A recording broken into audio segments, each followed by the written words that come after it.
Mes frères et sœurs de le Seigneur, que la paix et la grâce de Dieu vous soient.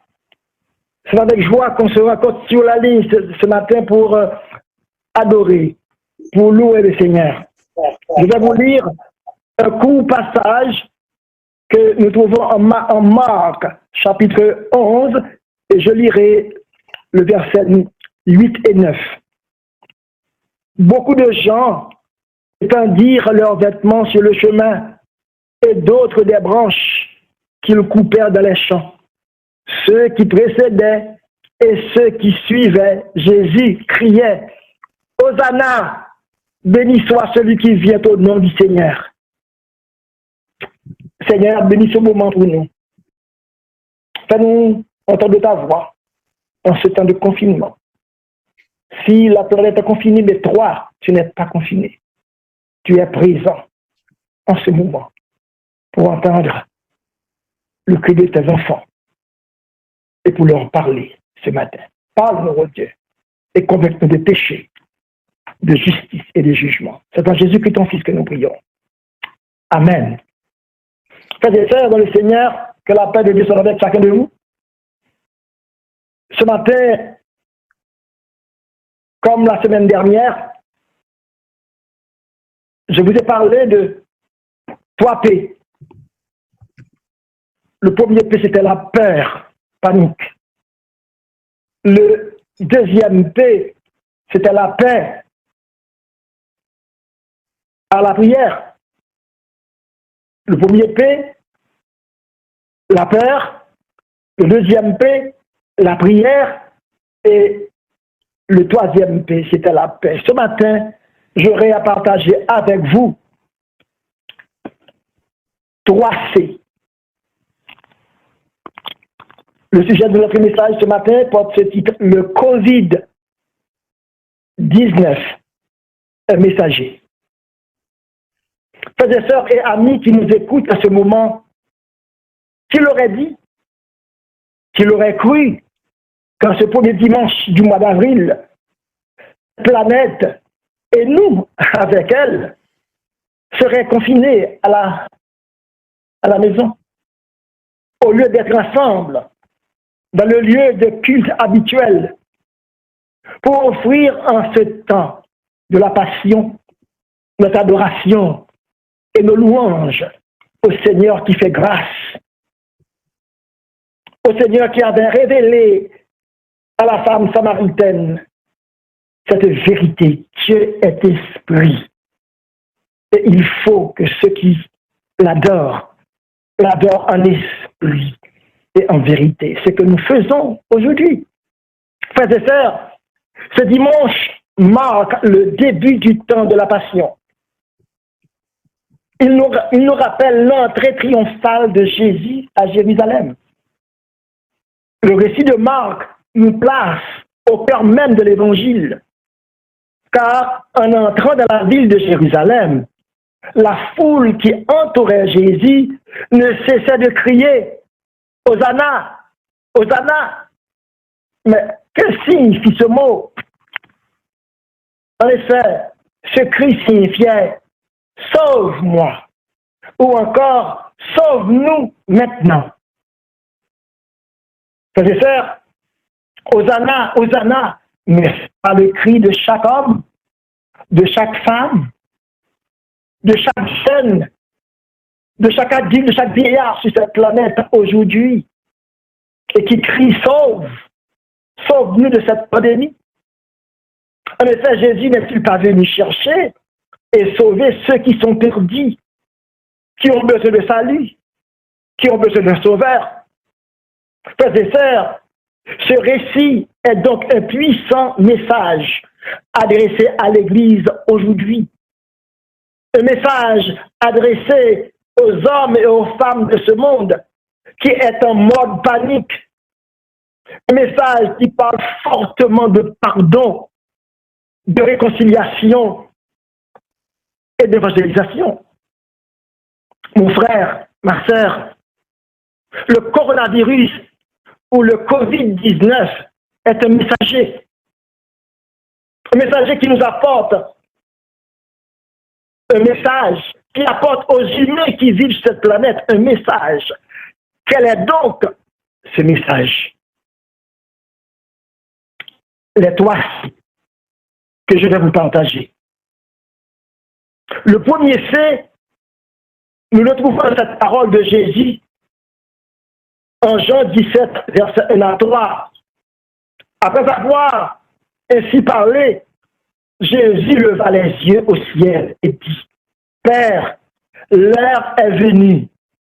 Glorifie ton Fils, afin que ton Fils te glorifie, selon que tu lui as donné pouvoir sur toute chair, afin qu'il accorde la vie éternelle à tous ceux que tu lui as donnés. Or, la vie éternelle, c'est qu'ils te connaissent, toi, le seul vrai Dieu, et celui que tu as envoyé, Jésus-Christ. Chers amis, le premier c'est nous parle de connaissance, car la Bible dit, le peuple de Dieu périt parce qu'il lui manque de connaissance.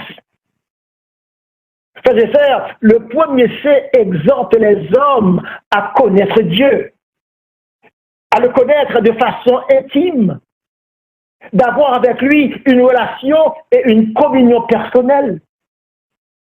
Don Carson écrit, connaître Dieu, c'est être transformé et donc entrer dans une vie qu'on ne pourrait vivre autrement. Amis, la connaissance de Dieu ne peut être séparée de la connaissance de son Fils Jésus-Christ. Car Jésus est le seul chemin qui mène à Dieu.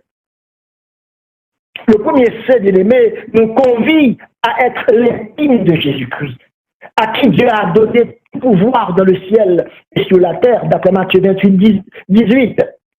Oui, le Seigneur Jésus a autorité sur l'humanité entière.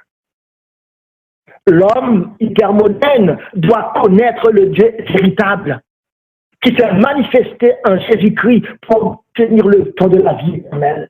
Frères, Jésus est le don que Dieu a fait à tous ceux et toutes celles que le Père lui a donné. Car Dieu a tant aimé le monde qu'il a donné son Fils unique, afin que quiconque croit en lui ne périsse point, mais qu'il ait la vie éternelle. Chapitre 16. Frères et sœurs du Seigneur, le don gratuit de Dieu, c'est la vie de la connaissance de son Fils Jésus-Christ. D'après Romains 6, 23. Le deuxième c'est, nous le trouvons dans ce passage, rejetez loin de vous tous les péchés que vous avez commis contre moi. Faites-vous un cœur nouveau et un état d'esprit nouveau. Car pourquoi faudrait-il que vous mouriez, gens d'Israël? Vraiment, moi, je ne prends aucun plaisir à voir mourir qui que ce soit. Le Seigneur l'Éternel le déclare, convertissez-vous et vivez. Ézéchiel 18, 32. Frères et sœurs, l'apôtre Pierre, avertira ainsi les hommes de son temps et les hommes d'aujourd'hui. Convertissez-vous pour que vos péchés soient effacés, afin que des temps de rafraîchissement viennent de la part du Seigneur. Ah, il n'y a de salut en aucun autre nom qui ait été donné parmi les hommes par lequel nous devons être sauvés que Jésus-Christ et seulement Jésus-Christ. Frères et sœurs et amis, puisque tous les humains ont péché, ils doivent mourir car le salaire du péché c'est la mort. Selon Romains 3, 23, mais Dieu ne désire pas la mort de celui qui meurt. C'est pourquoi le deuxième C invite l'homme pécheur à se convertir, à changer de direction et à se tourner vers Jésus qui, par la bouche du prophète Ésaïe, lance cette invitation planétaire. N'est-ce pas moi l'Éternel? Il n'y a point d'autre. Il n'y a point d'autre Dieu que moi. Je suis le seul Dieu juste et qui sauve. Tournez-vous vers moi et vous serez sauvés. Vous tous qui êtes aux extrémités de la terre, car je suis Dieu et il n'y en a point d'autre. Et le Seigneur Jésus l'a ajouté lors de son passage parmi nous. Il a envoyé cette grande invitation aux hommes et aux femmes de tous les temps. Venez à moi, vous tous qui êtes fatigués et chargés, et je vous donnerai du repos. Matthieu 11, 29. Enfin, le troisième C, nous le trouvons en Exode 28, 1 et 2. Et nous lisons, fais approcher de toi Aaron, ton frère, et ses fils, et prends-les parmi les enfants d'Israël pour les consacrer à mon service de le sacerdoce. Watchman Nee, dans une étude, écrit qu'une personne se consacre ou non dépend de la nature de son expérience au moment de son salut. Si elle considère sa foi dans le Seigneur Jésus comme étant une faveur pour le Seigneur et sa foi en Dieu comme une courtoisie envers lui, il sera impossible de parler à cette personne de consécration. Frères et sœurs, il sera également inutile de parler de consécration à une personne qui pense promouvoir la cause du christianisme et qui pense que sa propre conversion est un honneur pour le christianisme. Cette personne n'a pas de bonne base, dit Watchman Nee. Elle n'a pas eu un bon début de sa foi chrétienne.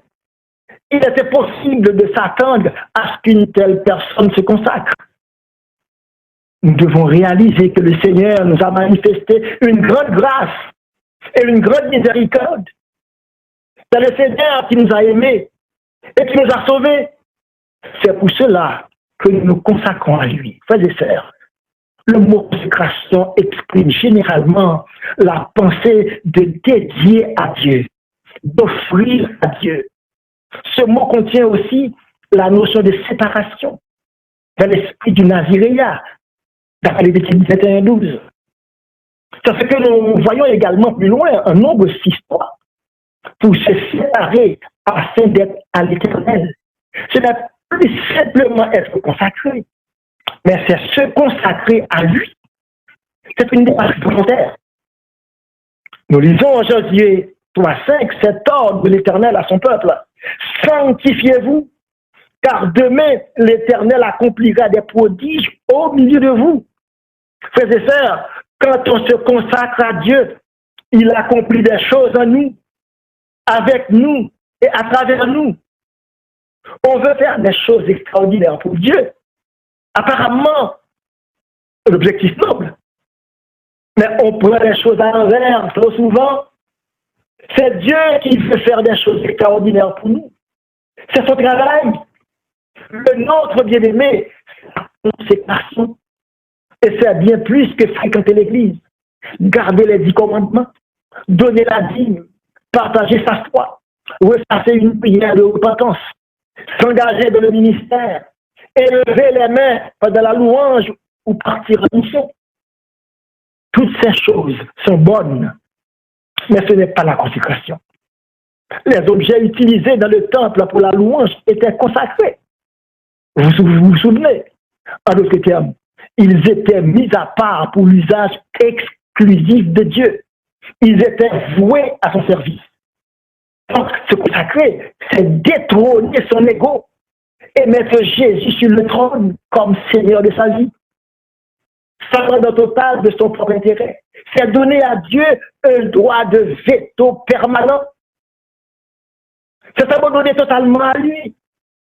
C'est simplement reconnaître que chaque seconde de son temps, chaque once de son énergie et chaque centime de son argent est un don de Dieu pour Dieu.